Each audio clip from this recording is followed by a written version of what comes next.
Adding a preservative at the right percentage isn't enough to preserve a skincare product. That's not a criticism of anything you've done.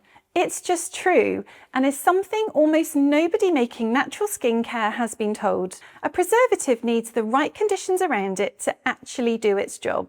And those conditions, the ones that decide whether your product is safe or not, are the part of preservation almost no tutorial explains. By the end of this video, you'll know exactly what they are. After more than 15 years of teaching natural skincare formulation and sending over 100 formulas for independent lab testing, here's what I can tell you. The conditions around a preservative matter just as much as the preservative itself. Think about the last time you made a product.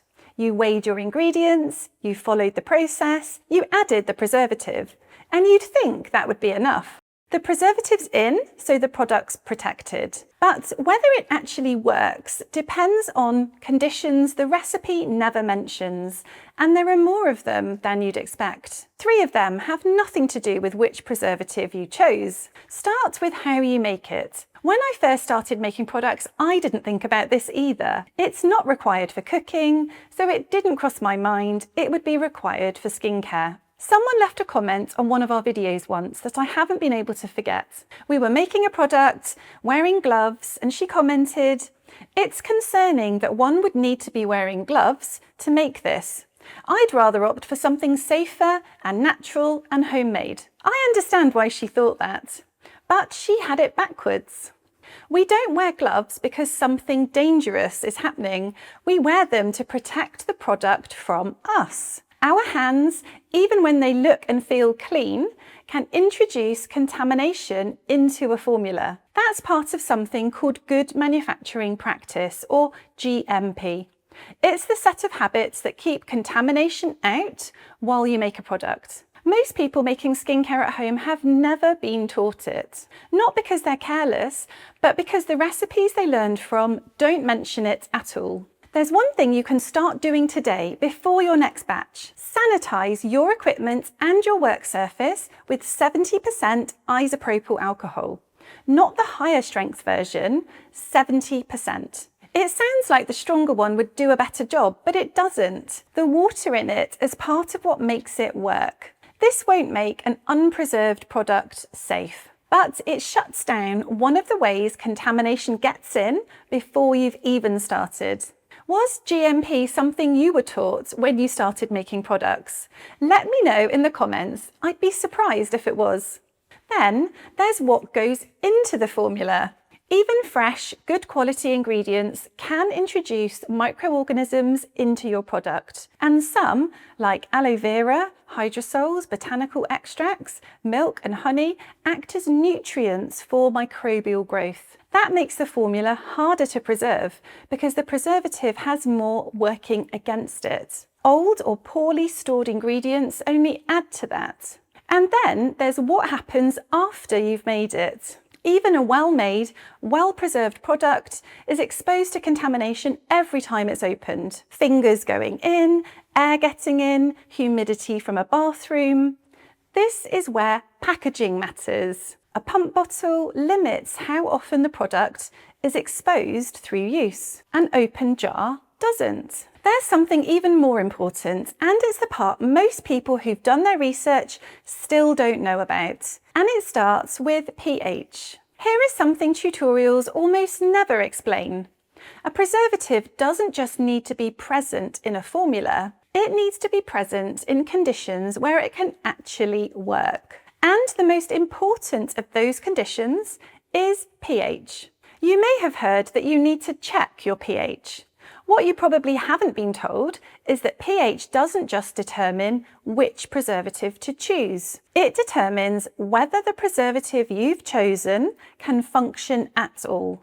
Most natural, broad-spectrum preservatives work within a pH range, typically around 4.5 to 5.5, though this varies by preservative. And here's the part that matters. Being within that range sometimes isn't enough. Where exactly in that range you are can affect how well the preservative works. Let me give you a real example of what this looks like. Our cosmetic scientists regularly develop formulas for our courses. We send these formulas to an external lab for preservative efficacy testing. One of the formulas we submitted that had been professionally developed, formulated correctly, and was within the recommended pH range for the preservative being used, came back from the lab as a fail. We resubmitted it. We kept everything exactly the same. The only thing we changed was the pH. It passed. One variable, that's it. A formula developed by a professional within the correct parameters still needed adjustment. And the only way we found out was by testing it. That's not a story about formulating incorrectly. That's a story about why the conditions matter and why testing is the only way to know. And notice what the fix was. She didn't switch preservatives. She adjusted the pH of the formula to give the preservative the conditions it needed to work. pH is one condition. Solubility is another. A preservative needs to disperse fully through your formula in order to protect the whole product. And this is more complicated than most people realise. Most natural preservatives are water soluble, which makes sense for water-based products. But some water-soluble preservatives actually have limited water solubility, which will affect how they dissolve and distribute through a formula, which means coverage isn't guaranteed, even when you've used the right percentage. So it's not as simple as choosing a water-soluble preservative for a water-based product. How much of it will actually dissolve and at what concentration matters too. This also means a preservative that works for your lotion might not work for your toner. And there's the question of percentage. If a supplier says to use between 0.5 and 1%, how do you know where in that range to use it? The honest answer is, it depends on your specific formula, its pH, its water content, and what else is in it. If you want to know whether your products are actually preserved effectively, I've created a free checklist that walks you through the questions you need to be asking. Check out the link below to get your copy. Stay with me because there's one more piece of this. For some formulas, getting all of that right still isn't quite enough on its own. Everything we've covered so far, what's in your formula, how it's made, the pH, the solubility, the percentage, these are all conditions a single preservative has to deal with. And here's something most tutorials never mention. In many formulas, one preservative on its own isn't the full picture.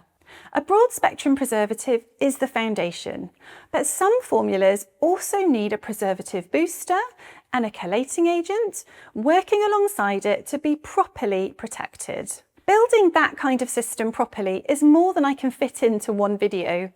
It's a more advanced part of formulation, the kind of thing you learn when you train as a formulator.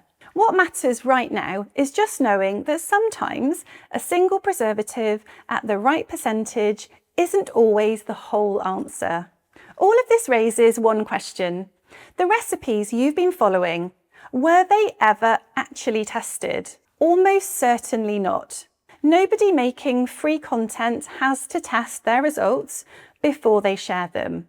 That's just how it works. And it's why what you were taught skipped the conditions that decide whether your preservative does its job. One of our students, Claudette, put it this way: I was completely oblivious to a broad spectrum preservative system and my products kept spoiling. That's not someone who didn't care or didn't try. It's what happens when the information you're given leaves out the part that matters. So how do you know which preservatives can actually be trusted? There's a difference between a preservative that should work and one that's been proven to. The only way to tell them apart is to test them. So we did, and we've tested more than 100 formulas to find out. Some of the preservatives most popular in the natural skincare world, the ones you'll find in almost every tutorial, didn't pass. Which ones? That's what the next video is all about. Watch it now.